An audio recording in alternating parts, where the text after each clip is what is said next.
Welcome to Accomplished. Today we are talking to Ken Roberts. Ken is a music journalist. Previously he had a radio show, and before that he was on the road with bands. And as you'll be able to tell from his accent, he's from Griffin, Georgia. So welcome, Ken Roberts. Thank you, Tim. It's a pleasure to be here. I've been a fan of this show for a while, so it's wonderful to be here in Capricorn Studios with you. So yeah, we are in Capricorn Studios. And by the way, my name is Tim. I have never in any of these shows introduced myself. So Wow. I'm Tim. So obviously you're not from Griffin, Georgia. Correct. But you live there now. Yes, I do. You are a Liverpudlian. That's correct, yeah. Liverpudlian, or a Scouser. I was born in Liverpool in 1960. 1960, so we're the same age. And you do the Beatles. Yeah. From Liverpool. You do have a Beatles connection, kind of. I do. Tell us about growing up in Liverpool. Yeah, so growing up in Liverpool, my auntie was 7 years older than me, and she was dating a guy when I was 7 or 8, and he would be 18. He played in a band called the Masterminds, and they played at the Cavern. So Uncle Paul had hair similar length to me. The family kind of frowned a lot when they saw Uncle Paul and weren't sure what Auntie Liz was doing with this long-haired layabout. So this is the Cavern Club. The Cavern Club, where the Beatles got their roots with the Star Club in Hamburg. Right. So they played there. But I thought he was like the coolest guy in the world. He also had an incredible record collection. Being a musician, he was into music. So I got in the 60s. I started off liking the Dave Clark Five and the Small Faces. So I got introduced to Stevie Marriott very, very early on, which was a huge influence on me. But Uncle Paul would let me listen to Jimi Hendrix, the Allman Brothers Band, because they had a song on The Age of Atlantic. It was a sample album that Atlantic released. Atlantic Records, yeah. I've still got that record because cool. Sadly Uncle Paul passed away and Auntie Liz let me keep that record. Yeah. That's when the music hit you, basically. Yeah. At a very young age. Very young age. I was probably 5 when I thought the Dave Clark Five were the coolest thing in the world. Yeah. Jumped to the Small Faces. Yeah. And Stevie Marriott is still my favourite singer of any band ever. So yeah, introduced that. The other weird thing was I was 5 years old in the summer holidays, and my Uncle Bill was a laundryman for the Loon Laundry, and would go around the posh houses and collect laundry, come back 2 days later and deliver it. And he was an entertainer, as in a humorous person. Yeah. And we go to this house, and he says to me, "This is Ringo's mum's house." And unfortunately, when Ringo bought her this big posh house with a garden, she couldn't talk to the neighbours anymore because they were too far away. So she was friends with the milkman and the laundryman. As a 5-year-old, when Ringo's mom comes out and says hello, Bill, to my uncle, I thought my uncle knew the Beatles, and because he let me believe that. But the cool thing was, she invited us in, and Elsie Starkey, Ringo's mum, made me a cup of tea when I was 5 years old. Sadly, no iPhones, but I know it happened. I've got goosebumps. It was very special. So, and then one of my aunties, she worked round the corner from the Cavern, and before they were a famous act, you could go to free concerts in the Cavern at lunchtime and see the Beatles playing. Wow. So not many people got to see them because they didn't play that many shows when they were famous, but back then you could see them in the Star Club in Hamburg or the Cavern in Liverpool. Yeah. Very cool. So great introduction to music as a little boy. So in the 70s, you were a roadie. Yeah, so through Uncle Paul, I got more and more into rock music. Yeah. Right. And again, I was very fortunate. One of the friends I went to the grammar school with, Phil Hayward, was a guitar player and formed a band called Twisted Ace. And clearly, like every band, you want your friends to help out. You can't have any money, so I was into technical things. So I was really good at connecting things. So we would go to the lockup, get all the gear, set it all up, and cable it all up on the stage. So, and then after the show, when the band are getting drunk or doing whatever they do, Ken and Ricky, the roadies, go and tear the stage down and take it all back again. So I did that for a while. They actually did really, really well in the Battle of the Bands in the UK. Yeah. And got signed by Motorhead's label. People who came to watch the band would be Phil Lynott from Thin Lizzy, sure. Rob Halford from Judas Priest. Yeah. They were going to be the next twin guitar heavy metal band. They had one single, Firebird. It was released on an album called The New Wave of British Heavy Metal. Yeah. Get this world tour, and then some of the members of the band were like, "We ain't going on a world tour," and that was the end of that. You also had a radio show called Vinyl Confessions. Yeah, we did a radio show. It would be a 3-hour chat show with 3 hosts. Basically, we would get approached by a PR organisation. Somebody's releasing an album. We'd like you to play it on the radio show.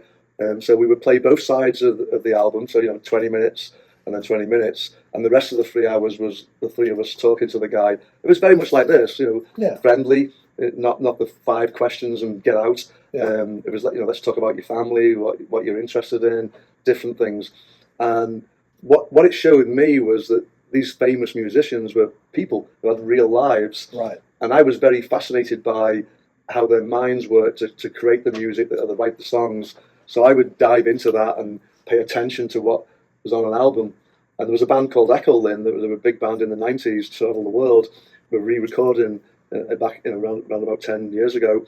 And I listened to their record, having never heard of the band a week before, because I would get a week's notice.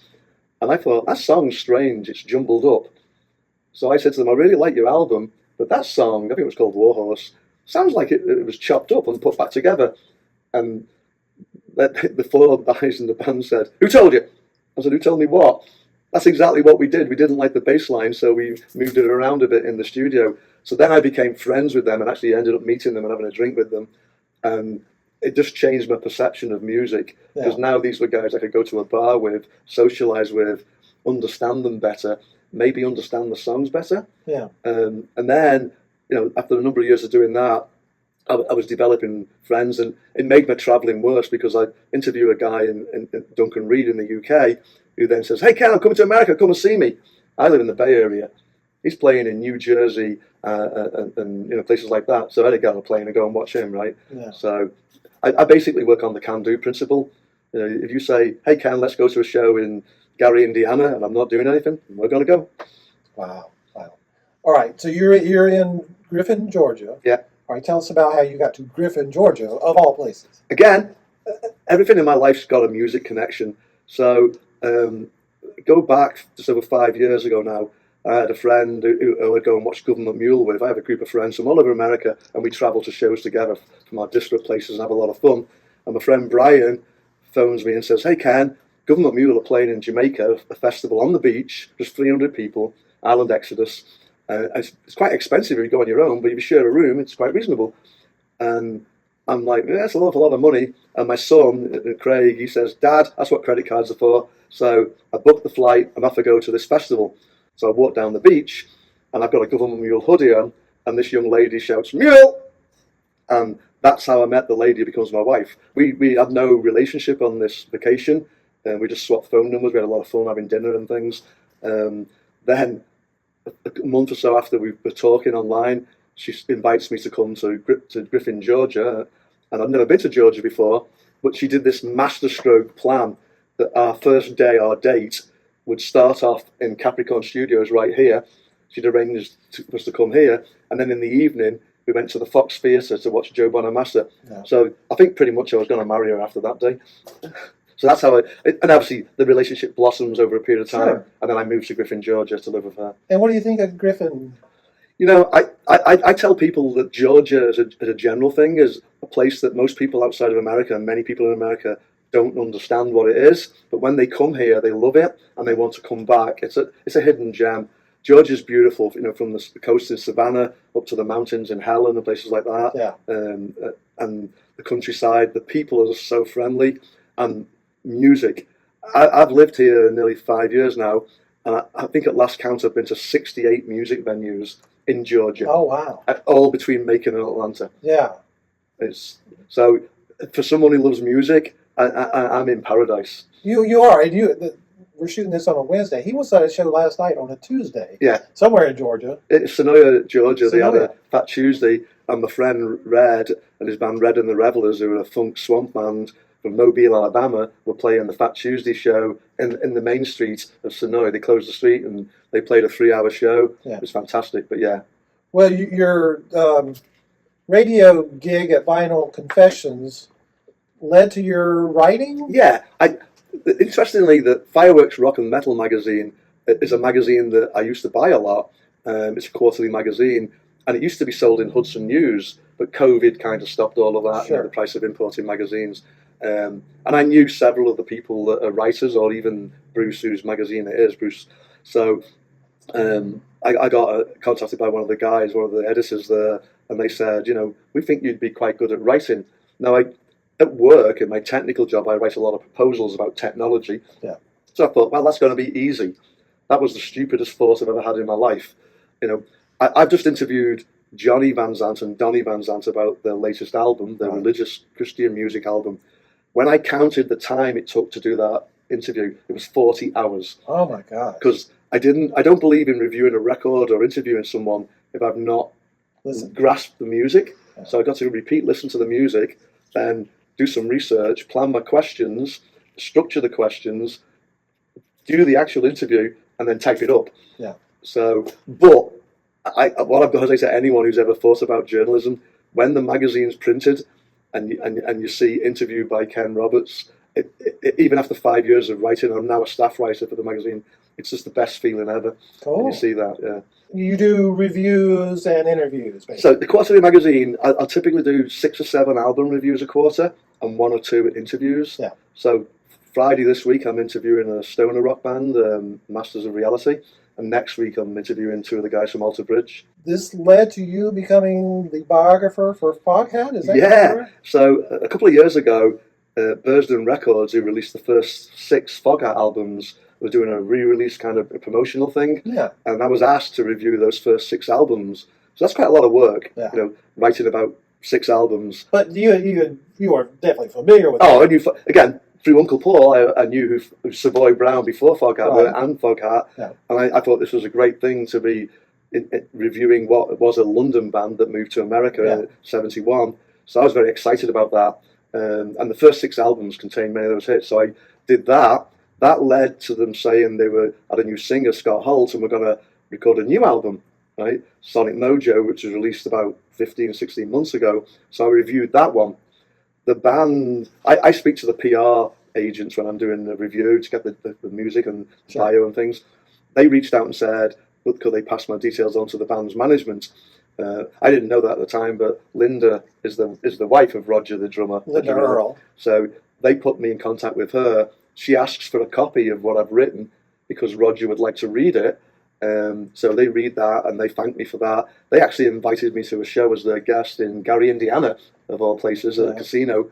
And I spent the most incredible day setting the stage up with the crew, watching them tune everything, watching the sound check, watching the band rehearse backstage, standing on the stage watching the show, and then having dinner with the band afterwards. And developed the friendship, which has just become incredible. That felt so close to the band. Then a period of months elapsed, and I went to Muscle Shoals with some friends. Tim knows that I love to show friends music things. And with my friend Herschel, we had a trip, and we all go Herschel off. Just had a birthday. Yes, Herschel's on a birthday. Happy birthday, Herschel! Yeah. So we go off, and on my way back from Nashville, my phone rings, and it's Linda, and she tells me that they're not happy with the way the biography was going. And that Roger felt that he would trust me to be the biographer, and I just pointed out that I was writing a book a little bit different, and they were like, "Well, we think you can do it." So I really couldn't say no. So I'm now officially part of Foghat's crew, and writing their biography. I'm 26 interviews into that. It's going to be a long process, probably a couple of years. Yeah. And there's lots of family members of the original musicians and people who joined the band for short periods who we've got to interview. Yeah. So there's no specific deadline. It's just get as much down as we can and try and shape the book the right way. We want it to be a fun book. Yeah. We've been playing with some titles that are, plays on some of the song words with a little bit of humour in it. Yeah. You have to remember, in the 70s, Foghat was a really, really huge band. They had a Learjet. Roger dated a Bond girl. Yeah. The Boston Mafia were involved. So we've got a lot of stories. Every now and again, I'm told, we're not printing that one. But, every band's got those stories. Yeah. I was in a band with this guy right here, Rusty, who's on the other side of the camera, and we used to play some Foghat stuff. Of course, Slow Ride. Yeah, Slow Ride. This is one of the few magazines that's still printed. Yeah, we sell roughly 10,000 printed copies. Obviously, in the UK, you can buy it in the newsagents. Yeah. People in America subscribe to it and get it posted out every 3 months. It's a quarterly magazine. You can also get a PDF version of it. Yeah. I think it's 27 years old now. Okay. As a magazine, which is pretty impressive. We claim that we have more record reviews than any other magazine ever. The magazine has a couple of stories, lots of interviews, but mainly album reviews. And the interviews will be about bands who are releasing new records, which is really great. So I'm told it's a good read. I used to buy it and read it, so Sure. I'm just very honoured to be a staff writer now. When I'm lucky, I've interviewed like Warren Haynes twice. Sure. So once for a solo record, once for a Government Mule album. Yeah. So that's like the best thing ever for me because I'm listening to a band that I love and play it 20 times, very quickly. So I get an early release of that 3 months before it comes out. And of course, the Government Mule has a history here in Macon because they kind of started at the Big House.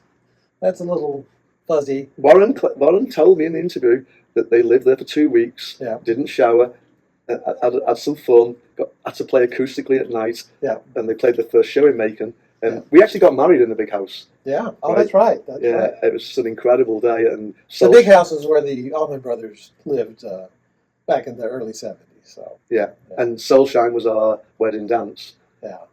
So Government Mule and the Allman Brothers are huge for me.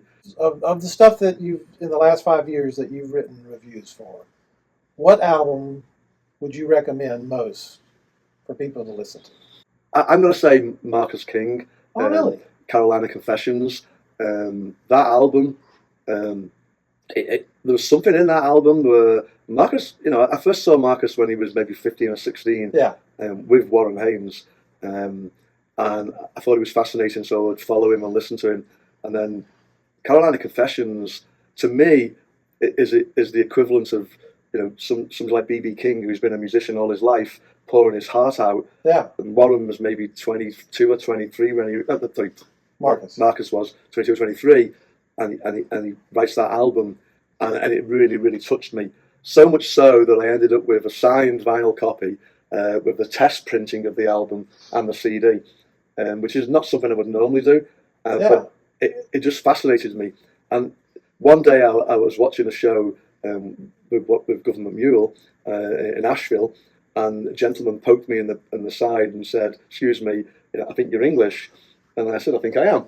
And he said, "You don't know who I am." And it was Marvin, Marcus's dad. Oh, Dad, sure. And he said, "Yeah, I was still on the side of the stage." And actually, that's my boy there. And he said, "Get this, my boy and the drummer, Jack, live in my house rent-free." And I said, "That's funny. My son's a businessman. He lives in my house rent-free." So Marvin and I became friends. So it added to that connection of the music. Right. So I don't know which bit of the connection's there, but Marcus's soul about his troubles, he's had some pretty dark times for a young man. But yeah, that would be the one album. And Marcus recorded an album that's unreleased so far here at Capricorn. Wow. And I'll sneak in a picture of the sessions that I've never shown anybody from the Marcus King sessions. Yeah. You also do some PR work for a recording studio, Yeah. Reel to Reel in Jonesboro, Georgia. Yeah. What is involved there? So basically, Reel to Reel was a studio that Will Turpin's father created and was the birthplace of Collective Soul. Ed Rowland was a sound engineer there and didn't have much money, sometimes would sleep in the studio. He actually collected bits of tape when they were recording on tape, reel to reel tape. And the first Collective Soul album was Ed using the tape he'd collected, splicing it together, playing all the instruments, writing the songs and singing. Yeah. So the first album was not a band, it's Ed. Then that studio became more famous, Kansas, and other bands recorded there. And by the way, Kansas has recorded here at Capricorn. There you go. Great connection, yeah. They did their Monolith album here, I think, or parts of the Monolith. Yeah, weird connection. I don't know why Lynyrd Skynyrd were in Georgia, but their first album cover, pronounced Lynyrd Skynyrd, the picture's taken in Georgia. The album was recorded in Atlanta. Oh, okay, there you go. Yeah, they recorded several of their albums at Studio One in Atlanta. Ah, okay. Or I think it's Doraville. And you also are your sound engineer for your church. Yeah, City Church. You're all over the place. Actually, you're kind of a new member to the comp group, and we appreciate your participation. You are. Most people will have a different type accent in the group. It's a little more twangy, but we appreciate you being a part of this. First of all, being part of comp is an incredible thing for someone who loves music. To be surrounded, by so many great musicians and listening to their stories, which are just another day for them. Yeah. But for me, it's just like, wow, I know that song, I know that incident, and meeting, spending time with people like you and Rusty, it's just a great honor for me. Yeah, we just had the guys from Stillwater in here. They were a Capricorn group back in the 70s, and great guys. But thanks, Ken. Yeah, thank you, Tim. It's a pleasure, sir. Absolutely.